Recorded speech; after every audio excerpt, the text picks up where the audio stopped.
All right, welcome to another lesson on division. So today we're going to be dividing some bigger numbers, but not bigger numbers using basic facts and extended facts. So it's not going to be like times 10 times 10. They're going to just be like bigger numbers that we're trying to split up into smaller pieces. So before I get started, I just want to remind you a couple of things. So division is the opposite of multiplication, which we remember before. So multiplication, division are part of a fact family. When we think of multiplication, I'm going to sometimes be talking about repeated addition, which means that you're going to do the same adding over and over again, like plus 3, plus 3, plus 3, plus 3, plus 3. So you could do that, or you could just do times 3. That's just repeated addition. You can also do skip counting. So skip counting is also multiplication, thinking like 3, 6, 9, 12, 13, 14, 15, 16, 17, 18. That's all multiplication too. So all these phrases here are different ways to talk about the same thing.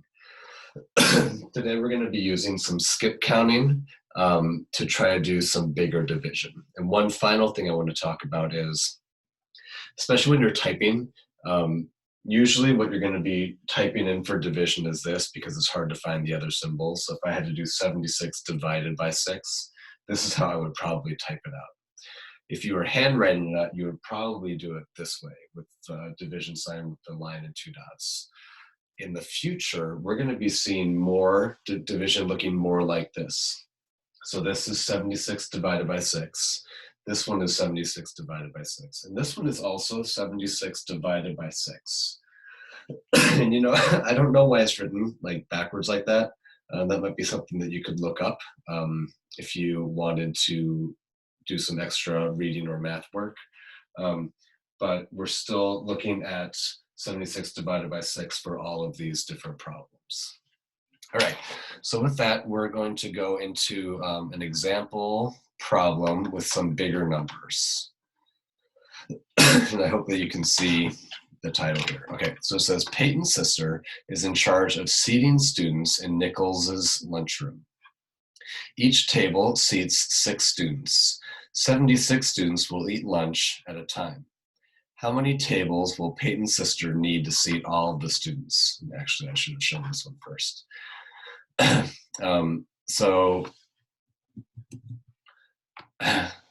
Okay, first, same thing as we always ask, what do we know? So we know that a table is for 6 students. 1, 2, 3, 4, 5, 6 students, okay? And we also know that 78 students will eat lunch at a time. Okay.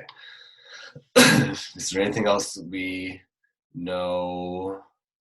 Not really. I mean, we know it's like at Nichols, but like in terms of solving the problem, there isn't more that we know. So we can start with our number model with an unknown. So we know that there are 78 students, and we know that a table can seat 6 of them. So one way to think about it is 78 divided by 6. There's 78 whole students, and they're going to divide themselves into groups of 6 so that they can all sit at a table. So 6 students will go to this table, 6 students will go to this table. And then for our unknown, how many tables, I'm going to call that T. Again, another way you could write this would be 78 divided by 6. Another way you could think of it as I would have to draw this in because I don't know how to make that symbol on my own on the computer. Okay, all of these mean 78 divided by 6. And just so that we're consistent with what we did before, we're thinking about this like a fact family. So that means 6 times something is going to equal 78. So any of these could be the number model with the unknown. Okay, so now what do? We know what we know. We know what we're trying to find out. Now we need to actually figure out how to do that. So one way to think about this is like with arrays. So before we talked about an array like an area. So we had like 1, 2, 3, 4, 5, 6. This is one table. 1, 2, 3, 4, 5, 6. This is two tables. So now how many students are there? 6, 12. 1, 2, 3, 4, 5, 6. 1, 2, 3, 4, 5, 6. So one way that you could represent this is by just counting students in groups of 6 until you get to 78. That would take a long time. It can work, but it's not what we've said before. It's not very efficient. So instead, I want to show you a couple different possibilities, a couple different shortcuts. In today's math work, they're going to give you something that looks like this. Now, don't be intimidated by this because this is just a way for you to do some skip counting. So this is the same problem, although this one says 76, the other one says 78. So that's amazing. I'll just change that here. Okay, so one table of 6 students, one group of 6s would be how many students? 6, okay? 2 groups of 6s would be how many? Great. So you kind of see how it's going. 6, now I can think about this like skip counting now. 6, 7, 8, 9, 10, 11, 12. Okay, now I need 3 6s. I can skip count 12, 13, 14, 15, 16, 17, 18, 19, 20, 21, 22, 23, 24.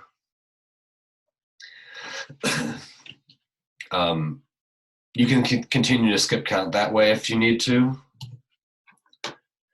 Now, why are we doing the skip counting? Because we have to get up to 78 students. So we need to keep that in mind as we're skip counting. We are at 30 students right now. So if there were 30 students, how many tables of 6 would they need? They would need 5 tables. So here's where you can take this helping tool and even get kind of more of a shortcut. If I know that 5 6s is 30, I'm going to actually skip all of these for right now and just go up to 10 6s. 5 6s is 30. So since this is going to be 5 and 10 is 2 times as big, it's twice as many, then instead of it being 30, 10 6s would be how much? 60. Are we getting closer to 78? Yes, we're getting closer to 78, so we can keep going.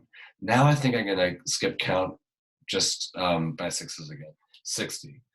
Oops. 60. Get him back here again. 66. Getting closer to 78. Okay, now I'm going to skip counting at 66. 67, 68, 69, 70, 71, 72. Okay. Getting close to 78. I know 2 plus 6 is going to be 8. So that would be 78. Okay.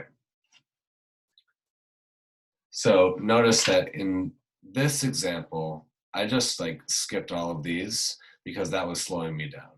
Could you do all of those? Absolutely. That can still help you. It can help you with some of your fact fluency. Skip counting will always work. 36, 73, 89, 41, 42. And then 2 plus 6 is going to be 48. Another way you can think about this, if I were to line these up, that if 4 6s is 24, I'm going to run out of color soon. If 4 6s is 24, then 8 6s would be like 2 24s, 48. Then if 10 6s is 60, then 9 6s is going to be 6 less than that. So that's going to be 54. Okay, so you could have chosen to do all of these because it's good for practice for you, or you can just kind of go to some of the friendly numbers to try to get closer to the number that you're looking for. You're 78 here. So what's the answer?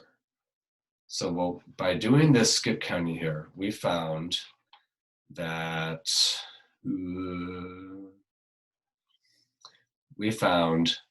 13 tables of 13 groups of 6 would be 78. So how many tables will Peyton's sister need to seat all the students? She will need 78 tables.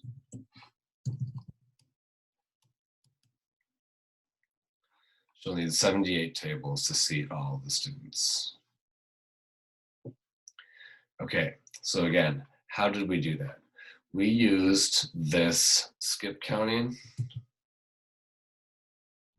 We used this skip counting strategy to get us to where we wanted to get to. In this case, it happened to be the last one there. It's not always going to be the last one that's listed. But trying to think about it like if division is the opposite of multiplication, let's think about how multiplication is working. Start with what you know.